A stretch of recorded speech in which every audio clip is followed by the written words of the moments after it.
गपोड़ी बहू। उमा जी की बहू पिंकी को गप्पे मारने की बहुत आदत थी। वो जब भी किसी के बारे में बातें करती तो बड़े बड़े गप्पे फेंका करती। आसपास के सब लोगों को पता था कि पिंकी बहुत बड़ी गपोड़ी बाज है। लोग उसकी बात पर विश्वास नहीं किया करते थे, लेकिन हाँ, उसकी बातें सुन सुनकर हंसते बहुत थे। अरे बहू, पड़ोस वाली शर्मा जी है ना, उनकी बेटी का जन्मदिन है, तुम भी चली जाना। ठीक है मम्मी जी, ये तो बता दो गिफ्ट में लेकर क्या जाना है? अरे लेकर क्या जाना है, 250 का लिफाफा दे देना, बस काफी है। अरे मम्मी जी, अच्छा लगेगा क्या?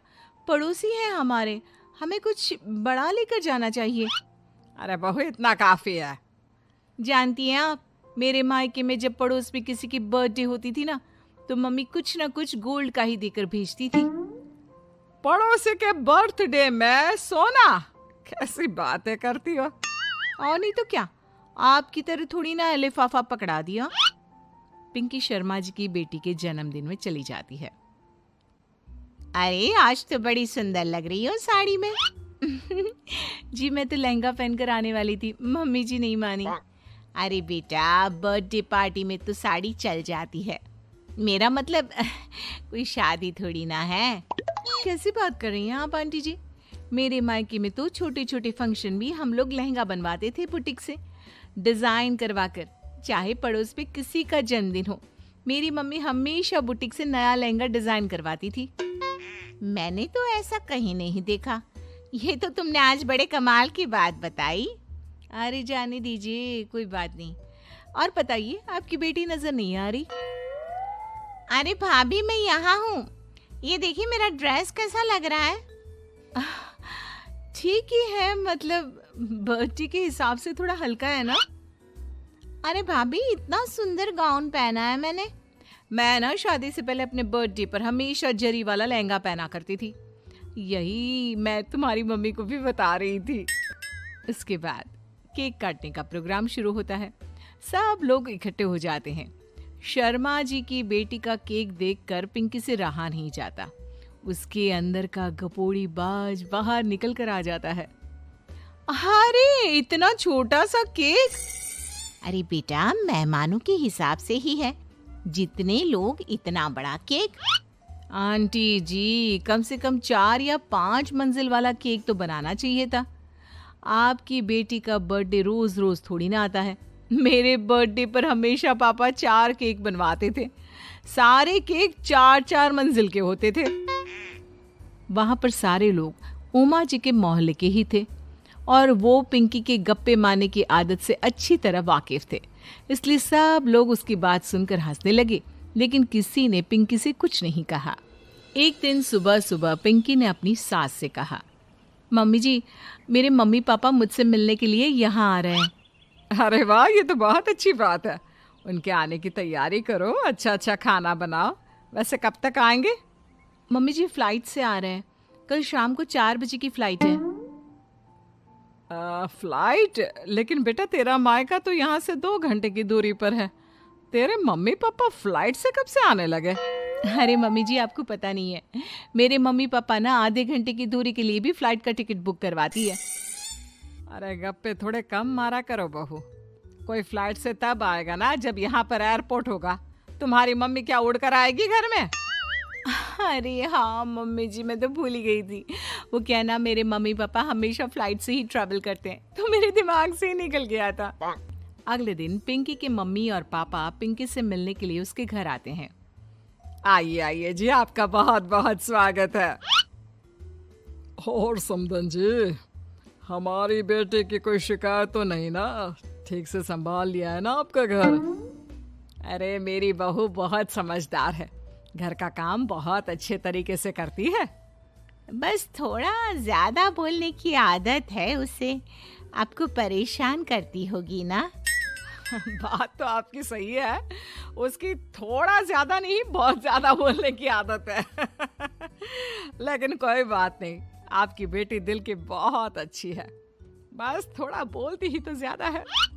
पिंकी बेटा, इधर आओ, देखो तुम्हारे मम्मी पापा आए हैं, तुमने इनके लिए खाना तो बना लिया ना? वो क्या है ना मम्मी जी, आपसे एक बात कहनी थी। हाँ हाँ बोलो बहू, क्या बात है, डरने की कोई जरूरत नहीं। वो मम्मी जी, मैंने सोचा मम्मी पापा आए हैं तो खाना बाहर से मंगवा लेती हूँ। अरे कोई बात नहीं बेटा, वैसे भी तुम किचन में काम करने लग जाती तो अपने मम्मी पापा से बात कब करती। बहुत अच्छा किया। अब तुम अपने मम्मी पापा के साथ बैठकर आराम से बात करो, मैं अंदर जाती हूँ।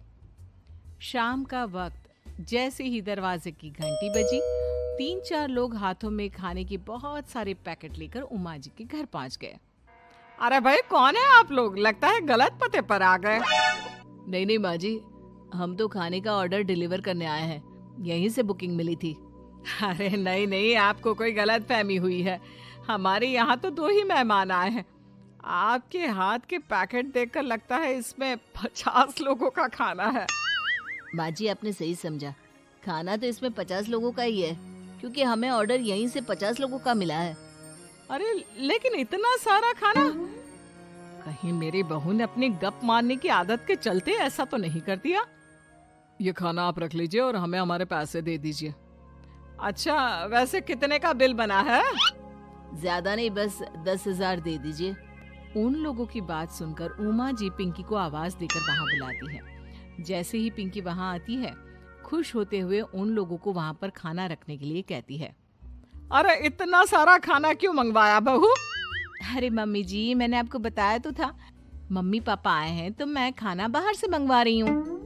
ये बात सही है बेटा, लेकिन 2 लोगों के लिए 50 लोगों का खाना? अरे मम्मी जी, कुछ कम पड़ जाए तो अच्छा थोड़ी ना लगता है, और मेरे मायके में तो ऐसा ही होता है, एक्स्ट्रा खाना मंगवाते हैं हम लोग। तभी पिंकी के मम्मी और पापा वहां पर आते हैं। अरे बेटा, एक्स्ट्रा खाना मंगवाने का मतलब ये थोड़ी ना होता है कि 2 लोगों के खाने के लिए 50 लोगों का खाना मंगवा लो। और बेटा, तुम्हारी गप मारने की आदत के चलते 10,000 का बिल आया है, तुम्हें नहीं लगता ये गलत है? देखो बहू, बढ़ा चढ़ाकर बातें करना अपनी जगह, लेकिन इतनी बड़ी बड़ी फेंकना भी गलत है ना। पहली बात तो इतने सारे पैसे लगे, और दूसरी बात खाना वेस्ट होगा। आप लोग ठीक कहते हैं, मैं आज के बाद अपनी इस आदत को कंट्रोल करने की कोशिश करूंगी और अब से गप थोड़ी कम मारा करूंगी। पिंकी की बात सुनकर सब लोग हंसने लगे।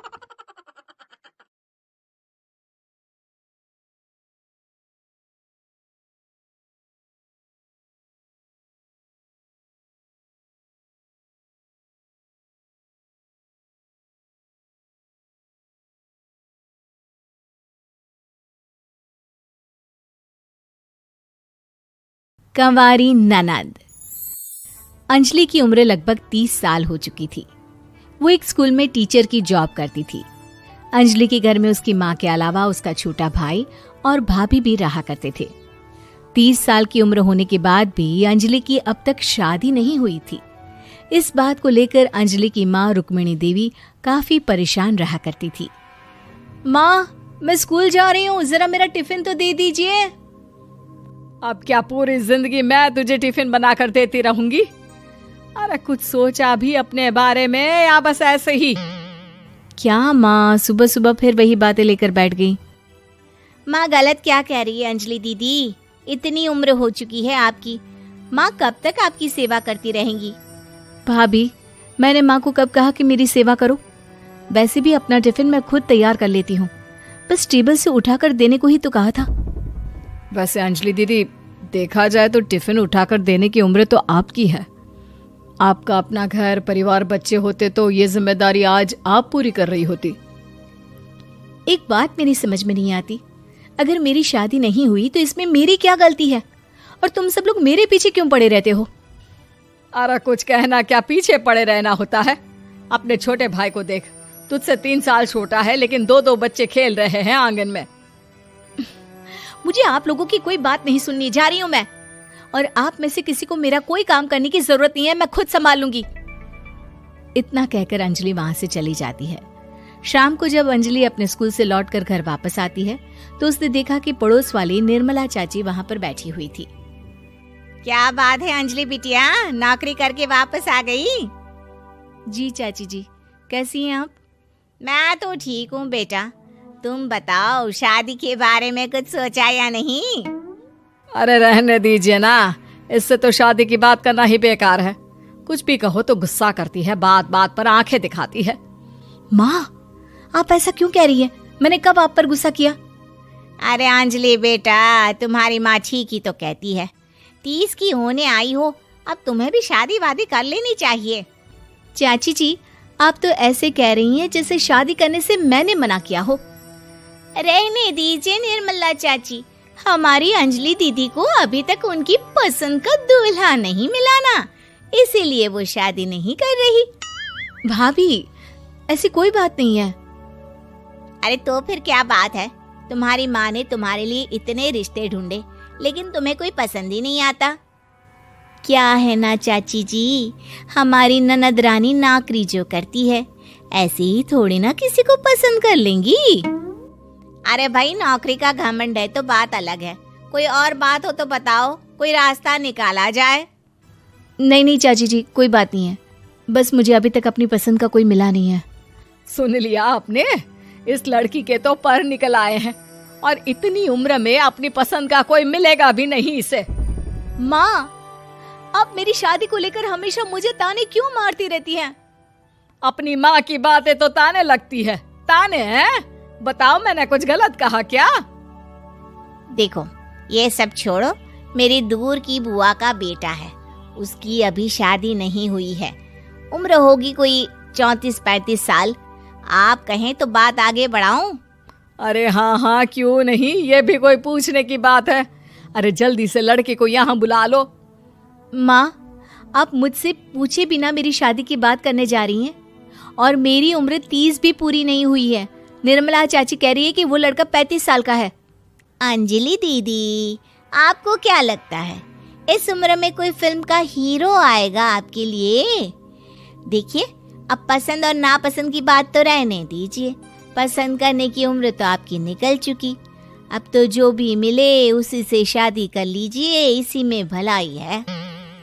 तेरी भाभी बिल्कुल ठीक कह रही है।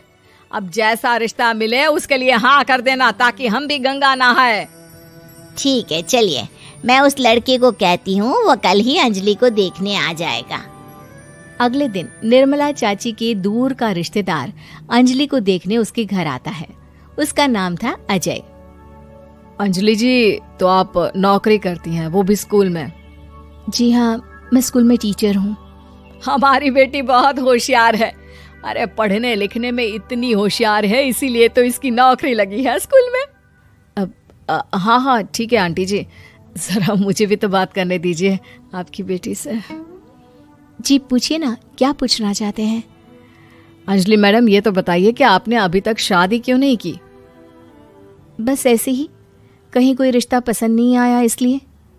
लेकिन क्या मैं आपसे पूछ सकती हूँ कि आपने शादी क्यों नहीं की? अंजलि, क्या कर रही हो तुम? लड़कियों को इस तरह की बातें नहीं शोभा देती। रहने दीजिए आंटी जी, आपकी बेटी काफ़ी पढ़ी लिखी है, मैं उनके सवाल का जवाब दे ही देता हूँ। वो क्या है ना, मुझे भी अभी तक अपनी पसंद की कोई लड़की नहीं मिली। अच्छा अच्छा, कोई बात नहीं। वैसे आपकी तनख्वाह कितनी है? कितना कमा लेती हैं महीने का? जी यही कोई 25,000 महीने। बस 25,000? इतने से क्या होता है? इतने से तो आजकल घर भी नहीं चलता। आपके कहने का क्या मतलब है? अरे मैं तो ये सोच कर आया था कि नौकरी वाली लड़की है, आराम से 40,000 कमाती होगी। माफ कीजिएगा, आपका और मेरा रिश्ता नहीं हो सकता। जी कोई बात नहीं, मुझे भी आपके साथ शादी करने में कोई इंटरेस्ट नहीं है। अंजलि, किस तरह की बात कर रही हो? घर आए रिश्ते को ठुकरा रही हो तुम। दीदी, अब इस उम्र में आपको इतनी अकड़ नहीं दिखानी चाहिए। अच्छा खासा रिश्ता हाथ से निकल गया, कहीं ऐसा ना हो कि जिंदगी भर कुंवारी ही रह जाओ आप। कुछ दिन और ऐसे ही निकल जाते हैं और अंजलि की शादी कभी नहीं होती। अंजलि के परिवार वाले बिंदास उसे ताने मारते रहते हैं, लेकिन अंजलि एक बड़ी नौकरी की तैयारी करती है और उसमें सिलेक्ट होने के बाद अंजलि को एक बहुत बड़ी नौकरी मिल जाती है। अब तो दीदी के नखरे और भी ज्यादा बढ़ जाएंगे भाई, अब तो इतनी बड़ी नौकरी जो लगी है, अब इनकी शादी होने से रही। माँ, मुझे नौकरी के लिए दूसरे शहर जाना पड़ेगा। आप जानती हैं ये बहुत बड़ी जॉब है और इसमें पैसे भी बहुत ज्यादा मिलेंगे। अच्छा, कितने पैसे मिलेंगे बेटा? माँ, मुझे हर महीने 90,000 सैलरी मिलेगी। क्या? अरे वाह वाह, ये तो बहुत अच्छी बात है। लेकिन फायदा क्या? कितने भी पैसे मिले, शादी तो हुई नहीं ना तुम्हारी। अंजलि नौकरी करने के लिए दूसरे शहर में चली जाती है और जब कुछ महीनों के बाद वो वापस घर आती है तो उसे अपने पति के साथ देखकर उसके घर वाले हैरान रह जाते हैं। अरे अंजलि, तूने शादी कर ली और हमें बताया तक नहीं। और दामाद जी करते क्या है? इतनी बड़ी कार है उनकी। माँ, मैं आपको सब कुछ बताना चाहती थी लेकिन आप सबके ताने सुनकर बहुत दुखी हो गई थी और इसलिए मैंने अपनी पसंद से शादी कर ली।